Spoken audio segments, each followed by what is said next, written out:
When it comes to the world of Stranger Things, it's not enough that the show is full of interesting characters, government conspiracies, and more.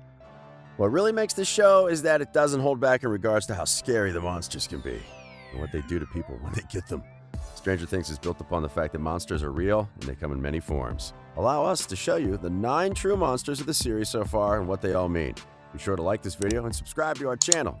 Do you want to win any of these items on your screen? If so, be sure to watch the whole video, leave a like, and comment the hidden message. And with that being said, let's get right into the video. Number 9. DArtagnan. Let's start off this list with by far the cutest of the monsters of Stranger Things, which would usually mean that this was one of the most powerful and evil creatures of all, but not in this case. For those who don't know the lore, the DArtagnan is the younger version of the Demo Gorgon, but not unlike many young creatures from our own world. In their youthful states, they can be quite rational and less murder-happy, which was proven by Dustin, who was lucky enough to find one in Season 2 and got to befriend it by feeding it 3 Musketeers bars, which is where it got its name because of the 4th Musketeer, D'Artagnan. All was going fine when it was just the size of a slug, but eventually it grew too big for the cage to handle, grew to the size of a dog, and would later become a threat to the crew via the tunnels that we'll talk about soon.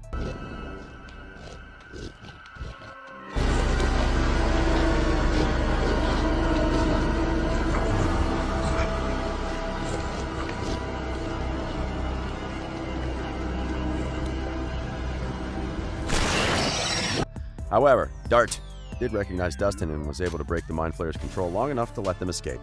So while still a monster, it's one that saved the kids, and that's meaningful. Number 8, the tunnel system. I'm sure the idea of a tunnel system being a monster is a bit odd.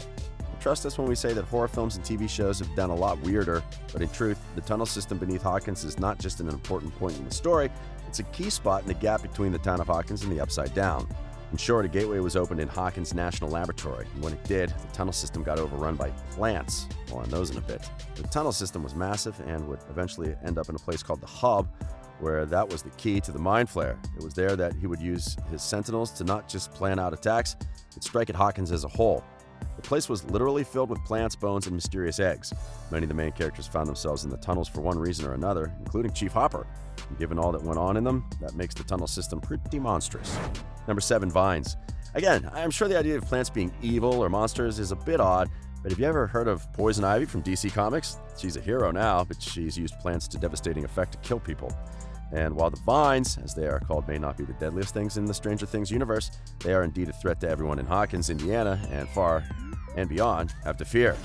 This is the plants I mentioned last section that covered up the tunnel system below Hawkins, and the reason they're on this list is because they're alive. They have true sentience, and they've covered up various places in Hawkins and even came out of the gate itself. And nothing that comes from the Upside Down is a good thing. What's more, it was these vines that took Will Byers, including covering him up and even going down his throat. Ew.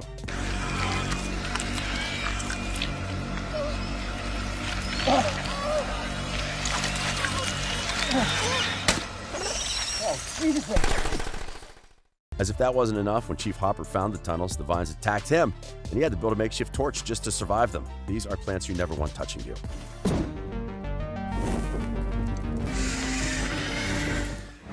Number 6, the Demo Dog. Okay, yes, we technically just talked about this one via D'Artagnan, but trust us when we say that these two deserve separate entries.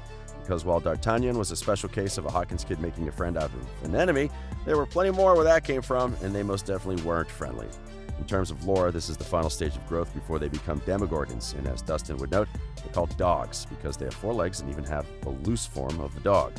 Demodogs are extremely strong, fast, and agile. They possess the petal mouth that their species is known for, with rows of sharp teeth. Demodogs are known to be exceptional diggers, a fact the crew finds out when they face them in the Hawkins junkyard. And to emphasize how touchy they are, Steve had to beat one to death with a nail-infused bat. They can't!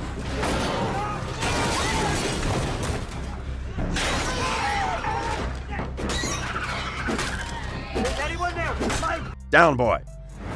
Number 5, the Flayed. At this point, we've shown you monsters that are just that, monsters. But as Stranger Things has proven, sometimes humans are the threat, especially when they're connected to things from the Upside Down. If you recall, Will Byers was captured to be a conduit to the Mind Flayer, but when he couldn't control him anymore, he took over Billy's mind and used him as a spy in the group.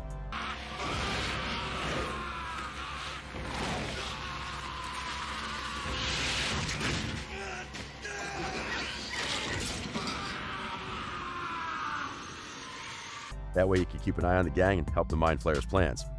Which in this case was corrupting people via the Flayer's mental powers, and he basically turned a whole swath of people into zombies that would not just do what the Mind Flayer said, but even sacrifice themselves to him. When they showed up on screen, you knew exactly what was going on, and it was horrifying, and further proof that the Mind Flayer himself was not one to mess with if you valued your lives.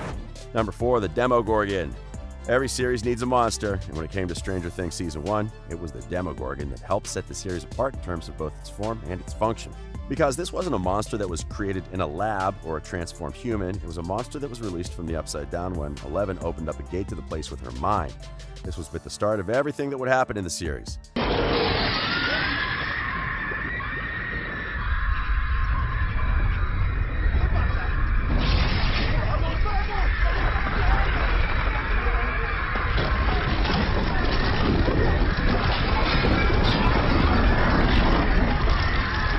Demogorgon was a very special monster in that it had a monstrous form, but it had a mission that would include the kidnapping of Will Byers and taking him to the Upside Down so that more creatures could be made. And when it came to trying to stop the Demogorgon, it was easier said than done in all the ways that mattered. It could stand 10 feet tall, resist bullets, and more, not to mention its petal mouth, as it's known, was a frightful thing to look at. It took 11's full powers to defeat it, and as we all know, there are more out there, including one that is now in possession of the Russians, who also could have been on this list, so more battles with it are likely.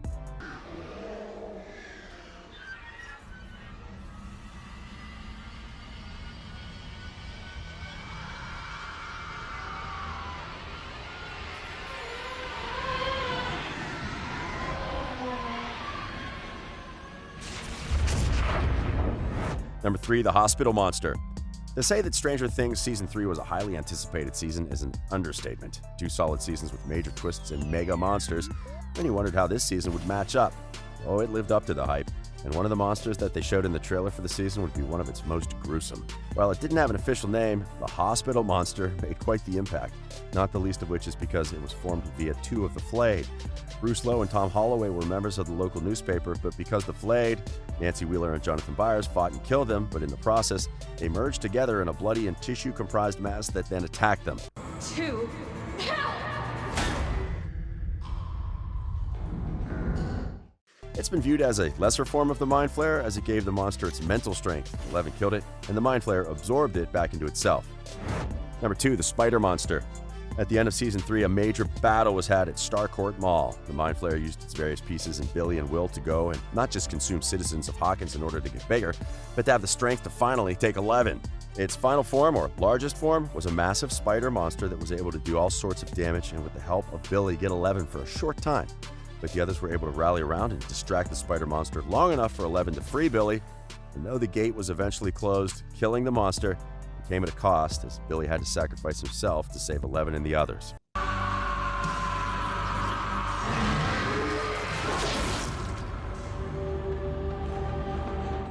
The destruction that the spider monster wreaked caused shockwaves throughout Hawkins, including the Byers, alongside 11, who was in their care due to what happened to Hopper, left the town for good.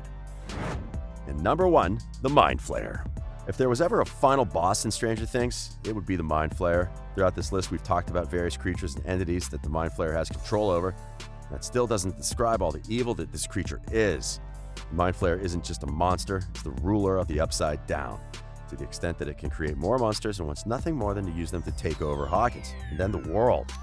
The Mind Flayer is clever, patient, and willing to take small steps to get his goal. I didn't think it was anything at first. I think I just didn't want to believe it. The first time I felt it was at Day of the Dead. With the events of Season 3, the potential end of the series via Season 4, one has to wonder how this ruler will be stopped, or if it can even be stopped. So, what did you think? What did you think of this look at the world of Stranger Things and the monsters that dwelt inside of it? Which of these monsters is your personal favorite? What kind of monsters do you hope to see in Season 4? And do you think they'll be able to match the ones that have been shown already? Let me know in the comments section below. Be sure to subscribe, and I'll see you right back here next time on the channel. A simple reminder on how to enter our brand new giveaway. We will be giving away either an iPhone X Max, the new iPad mini, or a MacBook Pro. It's really your choice. So be sure to leave a like, comment the keyword, subscribe, and turn on notifications to enter the giveaway. It's really that simple. Go for it.